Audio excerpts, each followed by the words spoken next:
అంటే ఇప్పుడు ఆయన చాలా క్లియర్‌గా నరేంద్ర మోడీ గారు, రజనీకాంత్ గారు ఇంటికి వెళ్ళాల్సిన అవసరం ఏంటి? ఈవెన్ చిరంజీవి గారు కూడా వారి కంట్రోల్‌లోనే ఉన్నారు. బీజేపీ కంట్రోల్‌లోనే ఉన్నాడు. ఇండస్ట్రీలో విజయ్‌తో ఘర్షణ పడినటువంటి వ్యక్తులు చాలామంది ఉన్నారు. విశాల్ కూడా ఆ జాబితాలో ఉన్నాడు.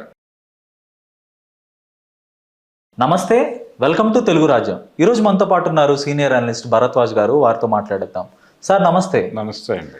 సార్, తమిళనాడుకు సంబంధించి చాలా సుదీర్ఘ కాలం తర్వాత సినీ నేపథ్యం నుంచి వచ్చిన ఒక వ్యక్తి ముఖ్యమంత్రి కాబోతున్నాడు. కానీ ఇప్పటి వరకు నెంబర్ 1 స్థానంలో కొనసాగుతున్న రజనీకాంత్ ఆయనకైతే ఇప్పటి వరకు శుభాకాంక్షలు తెలియజేయలేదు. కానీ స్టాలిన్ వద్దకు వెళ్ళి ఆయన మంతనాలు జరపడం అయితే జరిగింది. సో దీన్ని ఎట్లా చూడాలి? అంటే రజనీకాంత్ ఎందుకు వెళ్ళాడు స్టాలిన్ దగ్గరికి, ఏం మాట్లాడాడు అనే దానికి సంబంధించి అట్నుంచి అధికారిక సమాచారాలు ఏవీ లేవు. కానీ ఆయన చాలా కీలకమైన విషయాలు మాట్లాడటానికే వెళ్ళాడు అని పర్టికులర్గా బీజేపీ ఎజెండాతో ఆయన అన్ని పార్టీలని కలిసే ప్రయత్నం ఏదైనా చేస్తున్నాడా? ప్రస్తుతం అక్కడ ఏర్పడినటువంటి ఒక క్రైసిస్ ఉంది, ఒక పొలిటికల్ క్రైసిస్. రాజ్యాంగ సంక్షోభము అనే మాట నేను వాడను, కానీ ఒక పొలిటికల్ క్రైసిస్ అయితే ఉంది, ఒక రాజకీయ సంక్షోభం ఉంది తమిళనాడులో. ఆ రాజకీయ సంక్షోభంలో రజనీకాంత్ గారు ఆయన ఎటువంటి పార్టిసిపెంటు కాదు ఏ రకంగాను. అయినప్పటికీ ఆయన తెర వెనక రాజకీయం ఏదో నడపడానికి ప్రయత్నం చేస్తున్నాడు అనేది అర్థమవుతుంది. ఎవరి తరపున పనిచేస్తున్నాడు ఆయన అనేది గనక ఒక్కసారి చరిత్రలోకి వెళ్ళి చూస్తే చాలా క్లియర్గా ఢిల్లీ ఆదేశాల మేరకే ఆయన కదిలి స్టాలిన్ని కలిసినా ఇంకెవరిని కలిసినా ఆ పనిలో ఉన్నాడు ఆయన. ఓకే, ఢిల్లీ ఆదేశాల మేరకు అనుకోవచ్చా, లేదంటే ఆయన స్థానాన్ని ఇప్పుడు ఆయన అయితే గత 2 దశాబ్దాలుగా ఆయన అయితే ప్రయత్నం చేశారు, రాజకీయాల్లోకి రావాలి, వచ్చి ముఖ్యమంత్రి కావాలి అని లీకులు ఇవ్వటం, తర్వాత ఆయనే చెప్పటం, తర్వాత ఆయన అయితే ఫైనల్గా విరమించుకున్నారు. సో ఆ అవకాశాన్ని విజయ్ ఎత్తుకెళ్ళిపోయాడు, విజయ్ గ్రాప్ చేసేసుకున్నాడు. తన పాపులారిటీ అంతా విజయ్ వైపుకి వెళ్ళిపోయింది. ఆ మాస్ ఫాలోయింగ్ అంతా ఇప్పుడు దేశంలోనే ద బిగ్గెస్ట్ స్టార్ అనే రీతిలో ఆయనకైతే ప్రశంసలు వెల్లువెత్తుతున్నాయి. సో అది ఆయన ఏమన్నా తీసుకోలేకపోతున్నారా? ఏమీ లేదు, అదేమీ లేదు. చాలా క్లియర్గా ఆయనకు ఒక పిక్చర్ ఉంది. అంటే విజయ్ని ఆయన అభినందించలేదు ఇప్పటిదాకా అనే మాట వాస్తవమే. కానీ ఇన్ ది సేమ్ టైం ఆయన రాజకీయ కార్యాచరణలో ఉన్నాడు. చాలా క్లియర్గా భారతీయ జనతా పార్టీ ఆదేశాల మేరకే నడుస్తోంది కథ అనేది అయితే క్లియర్గా అర్థమవుతోంది. ఇదివరకు మతపరమైనటువంటి పెద్దల్ని కొన్ని సందర్భాల్లో ఇలాంటి రాయబారాలకు వాడిన సందర్భాలు ఉన్నాయి భారతీయ జనతా పార్టీకి. కానీ ఈసారి ఆ రోల్లోకి రజనీకాంత్ని ప్రవేశపెట్టినట్టుగా అనిపించింది. అంటే నెగోషియేషన్స్ చేస్తున్నాడు ఆయన. డిఎంకేని కన్విన్స్ చేయటం ఏడీఎంకేతో కలిసి అని బయట స్పెక్యులేషన్ ఉంది కదా. డిఎంకే ఏడీఎంకే కలిసి డిఎంకే మిత్రపక్షాలతో కలిసి, మిత్రపక్షాలు అంటే మళ్ళీ కాంగ్రెస్ కూడా ఉంది ఆ కాంపౌండ్లో, లెఫ్ట్ పార్టీస్ ఉన్నాయి, వాళ్ళవే 9 స్థానాలు. ఇప్పుడు ఏడీఎంకేతో కలవడం అనే విషయంలో వాళ్ళకి ఇబ్బంది ఉంది. కానీ ఏదైనా చేసి విజయ్ని దెబ్బ కొట్టాలి అనుకుంటోందా బీజేపీ అనేది ఆలోచించాలి ఇక్కడ కీలకంగా. అందుకని రజనీకాంత్ గారు ఒకవేళ ఈ అలయన్స్ కోసం ఏదైనా ప్రయత్నం చేశాడా, వెళ్ళి డిఎంకేని ఏడీఎంకేని కలిపి వీళ్ళు ఉంటారా వెళ్తారా అనేది వీళ్ళ గొడవ. అవసరమైతే టీవీకేలో నుంచి ఒక 20 మందిని కొనేసి వీళ్ళందరితోనూ కలిపి ఒక కూటమి ఏర్పాటు చేసి ఆ కూటమి హంగిత ఎలాగూ తప్పదు అక్కడ. సో ఈ టీవీకేని చీల్చేసి విజయ్ని పూర్తి స్థాయిలో వీక్ చేసి పడేసి బుల్డోజ్ చేసి ప్రభుత్వాన్ని ఏర్పాటు చేయటం అనే కసరత్తులో భాగంగా రజనీకాంత్ గారు ఏవైనా వెళ్ళి స్టాలిన్తో మాట్లాడి ఉంటాడా అనేది ఓ సందేహం. కనుక పరిస్థితి క్రిటికల్గానే ఉంది. ఈ క్రిటికల్ కండిషన్ అంటే ప్రజాస్వామ్యాన్ని గాయపరిచేటువంటి కార్యక్రమం జరుగుతోంది. నిజానికి రజనీకాంత్ ఓపెన్గా ఒక ప్రెస్ స్టేట్మెంట్ ఇచ్చి ఉండాల్సింది. ఏది ఖుష్బూ గారు మాట్లాడినట్టు, లేకపోతే ప్రకాష్ రాజు మాట్లాడినట్టు, కమల్ హాసన్ కూడా లేదు కమల్ హాసన్ మాట్లాడినట్టు ఒక స్టాండ్ అక్కడ జరుగుతున్నటువంటి సంక్షోభం మీద తనదైనటువంటి ఒక మాట చెప్పు ఉండాల్సిందే. ఆఖరికి ఇక్కడ ఏపీ డిప్యూటీ సీఎం కూడా ఆయనకు శుభాకాంక్షలు తెలిపారు. తెలిపారు. అనేక అది మంది. శుభాకాంక్షలు తెలపటం అనేది వేరే గొడవ. కానీ ఇప్పుడు ఉన్నటువంటి ఈ పరిస్థితి మీద తమ అభిప్రాయం చెప్పాలి కదా. అవును. వాళ్ళందరూ చెప్పారుగా, వీళ్ళకేమొచ్చింది? ఆ విషయంలో పవన్ కళ్యాణ్ గారు కూడా స్పందించాలి, సైలెంట్గా ఉన్నాడు. ఎందుకంటే వీళ్ళందరి కాళ్ళు అక్కడ ఉన్నాయి, వీళ్ళందరి తోకలు అక్కడ ఉన్నాయి, ఎన్డీఏ చేతిలో ఉన్నాయి. అందుకని వీళ్ళెవరూ ఈ తమిళనాడులో జరుగుతున్నటువంటి రాజకీయ సంక్షోభం మీద మాట్లాడడానికి జంకుతున్నారు. ఆ జంకుతున్న జాబితాలో నెంబర్ 1 ప్లేస్లో రజనీకాంత్ ఉన్నాడు.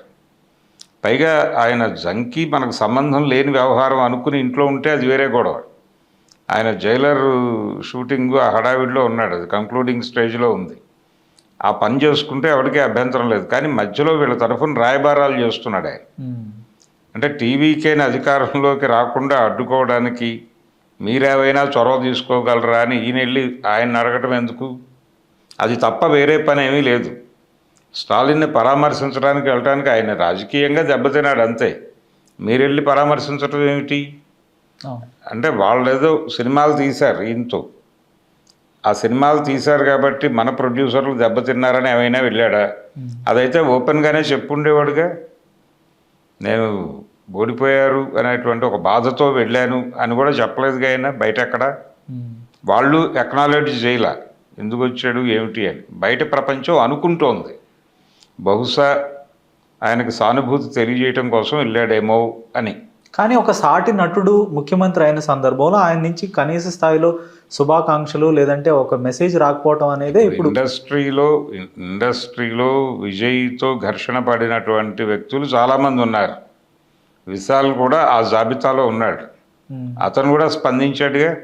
నడిగర్ సంఘం ఎలక్షన్ అప్పుడు ఘర్షణ పడిన వాళ్ళలో విశాల్ ఘర్షణ పడిన వాళ్ళలో విజయ్ కూడా ఉన్నాడు. అయినప్పటికీ విజయ్ని గనక అలౌ చేయకపోతే ఇంకా ఎవరిని అలౌ చేసినా తమిళనాడులో కొన్ని ప్రత్యేక పరిస్థితులు చూస్తారు అని చెప్పి ఆయన ట్వీట్ చేశాడు విశాల్. అది మీరెందుకు మాట్లాడలేకపోతున్నారు రజనీకాంత్ గారు అని అడగాలిగా ఆయన్ని.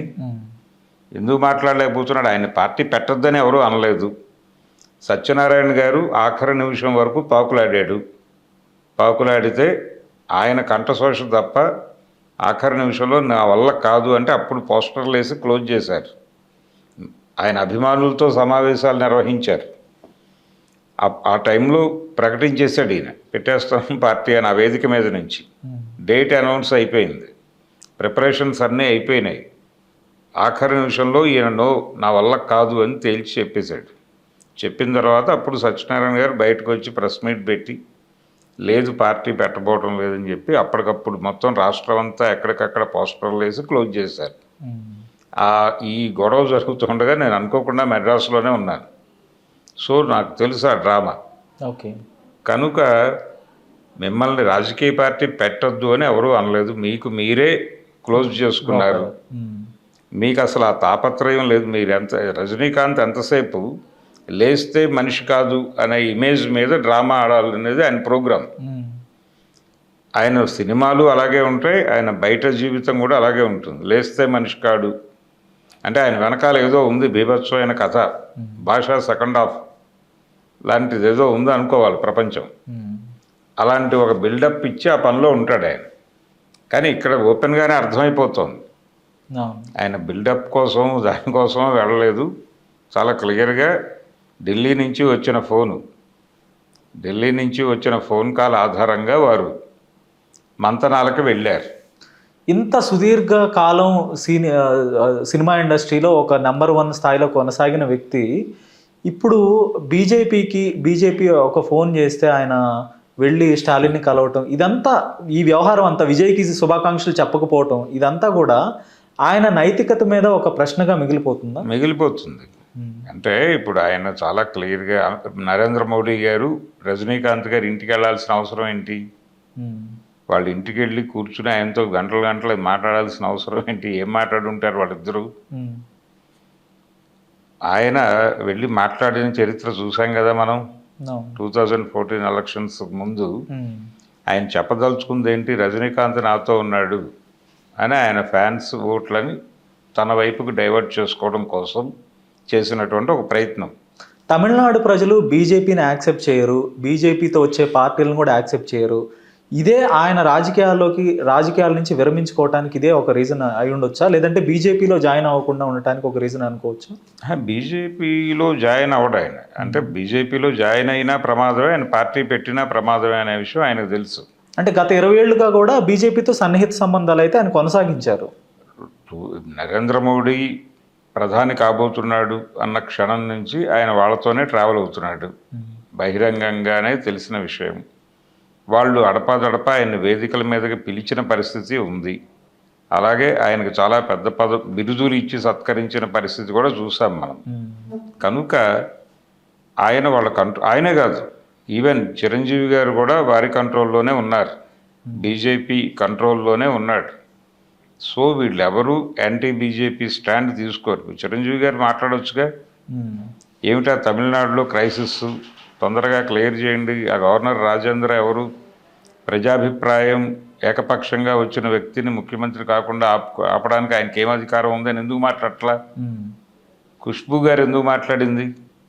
ఆవిడకి బాధ్యత ఉంది. ఆవిడ కూడా అక్కడ అమ్మాయి కాదు కదా, ఆవిడ బాంబే నుంచి వచ్చి అక్కడ సెటిల్ అయిన పరిస్థితి. కనుక వీళ్ళు మాట్లాడుతున్నారు.